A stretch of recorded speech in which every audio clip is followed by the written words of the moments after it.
Histoire. La légende de la tortue ou pourquoi les tortues portent toujours leur carapace avec elles.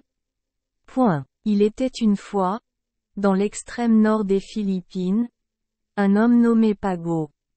Cependant, le corps de Pago n'est pas le même que celui des autres.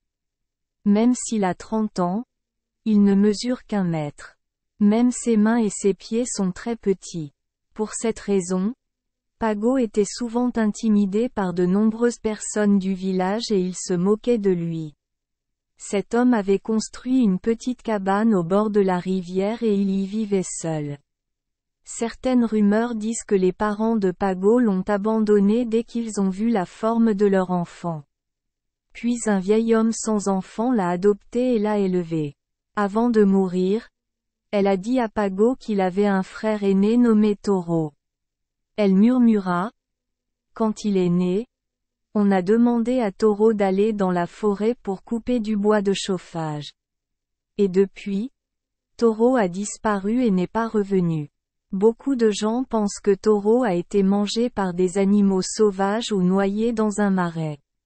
Mais Pago croit toujours que Toro est toujours en vie et qu'il le reverra un jour. C'est pourquoi Pago allait souvent dans la forêt dans l'espoir de retrouver son frère Toro. Puis un jour, Pago aperçut un étrange oiseau dans la forêt. Ce bel oiseau a des plumes très attrayantes et colorées. Une chose inhabituelle est que le gazouillis des oiseaux semble être le son d'une demande d'aide. Et puis Pago découvrit son pied collé à la branche la plus haute. Sentant que l'oiseau était très pitoyable, Pago grimpa sur un arbre pour l'aider. Il a retiré les pattes de l'oiseau de la branche. À ce moment-là, l'oiseau changea de forme, à la grande surprise de Pago. C'était une belle fille, rayonnant d'une lumière magique. Pago fut surpris et demanda. « Es-tu une fée ?» L'oiseau répondit. « Je t'observe depuis longtemps. Je connais toutes les difficultés que tu as traversées dans la vie. Grâce à ton bon cœur, je vais te donner quelque chose. » Dès qu'elle eut fini de parler, un gros diamant apparut dans la main de la fée et elle ajouta. « Il vous suffit de recommencer. Si vous avez l'intention d'utiliser le diamant pour faire des affaires, vous réussirez certainement. » Double point. Lorsque Pago tendit la main pour recevoir le diamant, la fée disparut soudainement. Il a ensuite vendu le diamant à un étranger et a utilisé l'argent comme capital commercial. Comme le disait la fée, Pago exerça de nombreuses activités différentes et tout obtinrent un grand succès. Pago devint riche et célèbre dans toute la région pour la construction de maisons en pierre.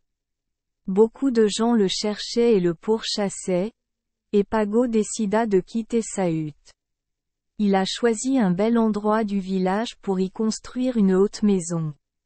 Mais il semble que d'une personne timide et douce, Pago soit maintenant devenu une personne égoïste, méchante et quelque peu idiote. Il ne savait pas comment partager sa richesse.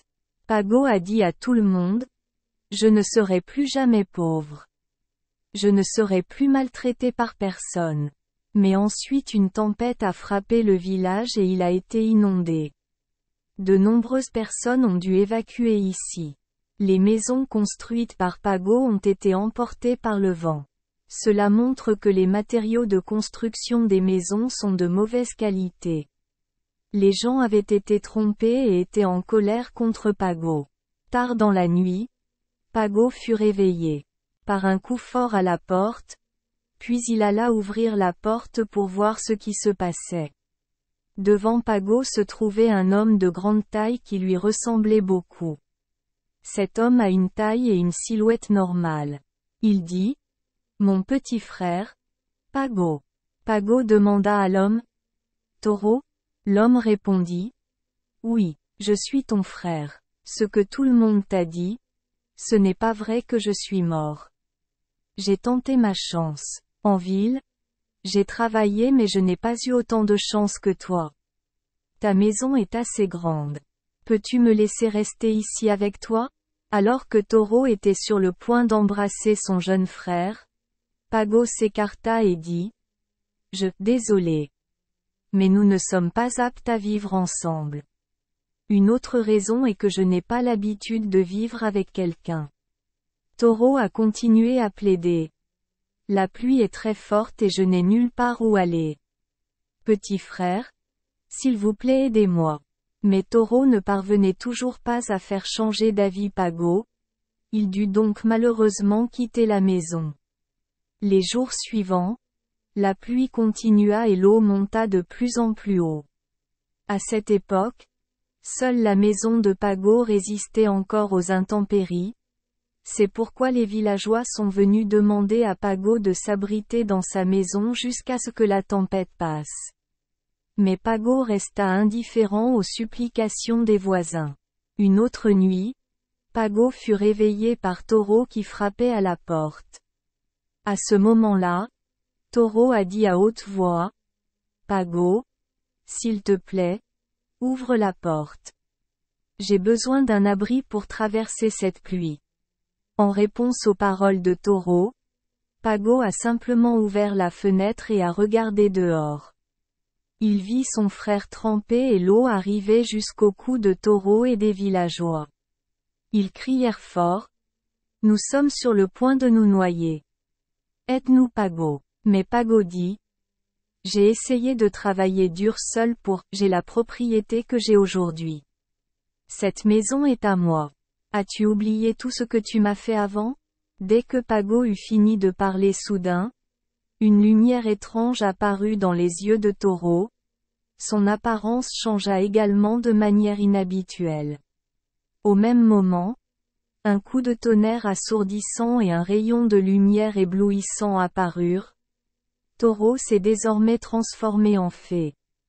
En colère, la fée dit à Pago: Je ne m'attendais pas à ce que tu changes autant. À partir de maintenant, cette maison sera toujours avec toi. Cette maison est à toi. Et les villageois furent témoins de la maison. Pago disparut lentement. Tout le monde s'est exclamé: Elle a disparu dans le déluge. La pluie constante a alors commencé à s'arrêter et la fée s'est transformée en libellule. C'est le signe que la tempête est sur le point de s'arrêter et que les eaux vont se retirer, après quoi les biens de Pago ont disparu sans laisser de traces. Mais au bord de la rivière, à l'endroit même où se trouvait l'ancienne cabane de Pago, les villageois ont découvert un étrange animal qui rampait très lentement. Cet animal s'arrêtera et rétractera son cou dans sa coquille chaque fois qu'il verra un humain. Il agissait comme s'il se sentait gêné envers tout le monde autour de lui. Une autre chose étrange qui attire l'attention des gens sur cet étrange animal est que sa solide coquille ressemble à une pierre et qu'elle semble être une maison attachée à son corps. Ils se parlèrent. C'est une créature si petite, si timide et si lente. Ils se dirent également que cet animal présentait de nombreuses similitudes avec Pago. C'est pourquoi les gens l'appellent Pagong. En philippin, Pagong signifie « Merci les enfants des Esperluette Croisillon 39. Avoir écouté des contes de fées au jour Esperluette Croisillon 39. 8. Espérons que les histoires apporteront aux enfants des moments heureux et significatifs. Si vous aimez notre chaîne, veuillez appuyer sur le bouton « S Esperluette Croisillon 39. Abonner » pour ne manquer aucune histoire intéressante. Je vous souhaite une bonne nuit de sommeil et de beaux rêves. Rendez-vous dans la prochaine histoire.